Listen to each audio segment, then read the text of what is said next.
Assalamualaikum warahmatullahi wabarakatuh. Alhamdulillah anak-anakku, apa kabarnya? Mudah-mudahan kalian masih tetap dalam keadaan sehat. Kita lanjutkan materi PAI kelas 9 kali ini. Masih di tata krama, sopan santun, dan rasa malu.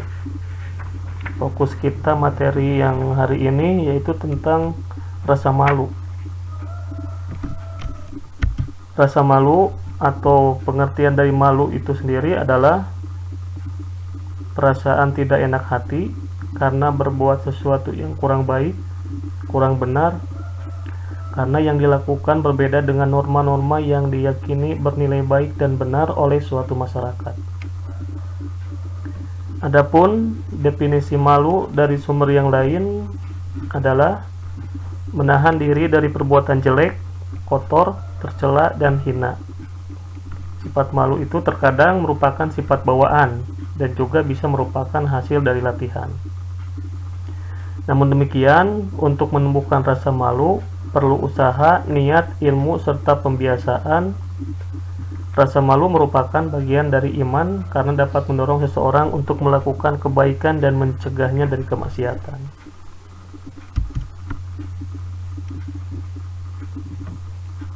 Dalilnya atau hadis yang menjelaskan tentang malu,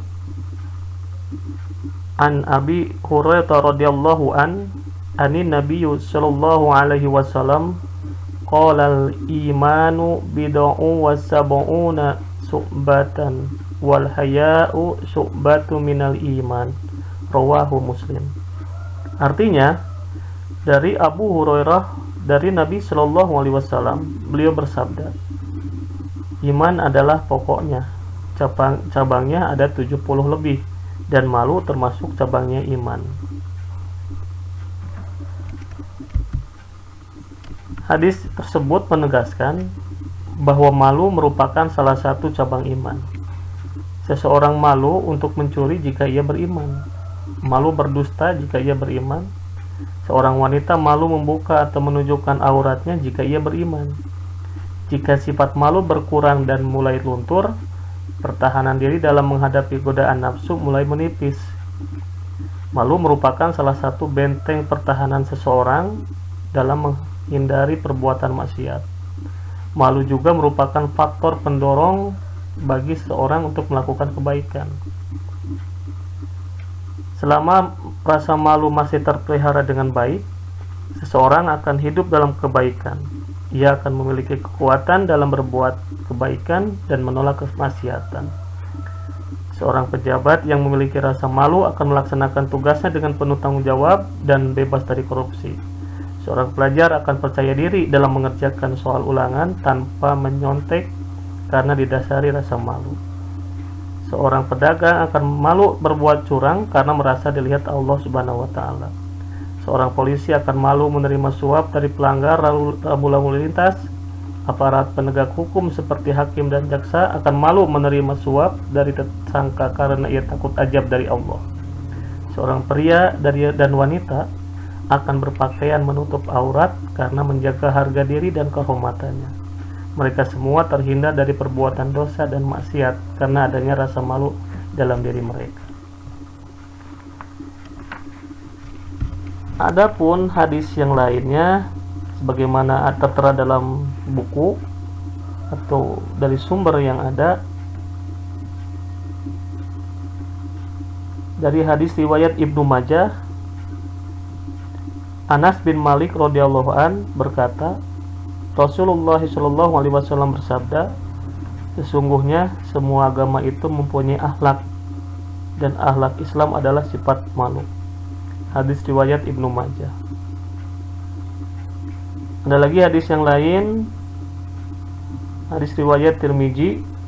Anas bin Malik radhiyallahu an berkata, Rasulullah shallallahu alaihi wasallam bersabda, kekejian itu selalu membuat segala sesuatu menjadi jelek. Sebaliknya, malu itu selalu membuat segala sesuatu menjadi bagus.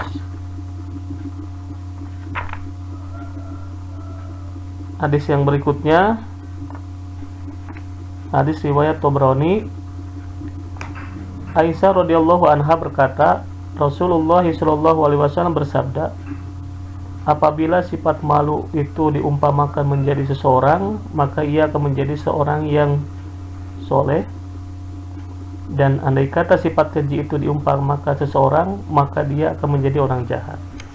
Itu hadis-hadis yang ada di dalam buku sumber ya.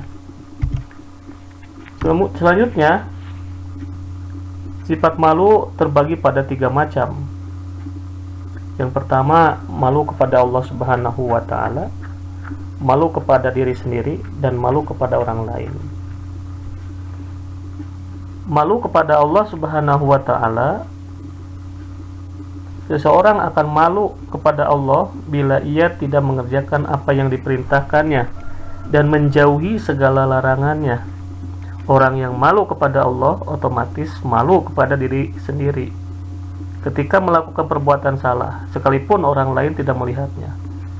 Setiap ia berkeinginan melakukan hal yang bersifat kejelekan, ia akan berpikir lagi bahwa hal tersebut akan merugikan diri sendiri yang akhirnya akan membatalkan keinginan tersebut. Dengan malu pada diri sendiri, dia tidak akan melakukan sesuatu yang merugikan orang lain. Itu mungkin kaitannya antara malu kepada Allah Subhanahu wa Ta'ala, terus malu kepada diri sendiri, dan malu juga kepada orang lain. Adapun manfaat dari rasa malu, di sini ada beberapa manfaat. Yang pertama, mencegah dari perbuatan tercela. Seorang yang memiliki sifat malu akan berusaha sekuat tenaga menghindari perbuatan tercela, sebab ia takut pada Allah Subhanahu wa Ta'ala.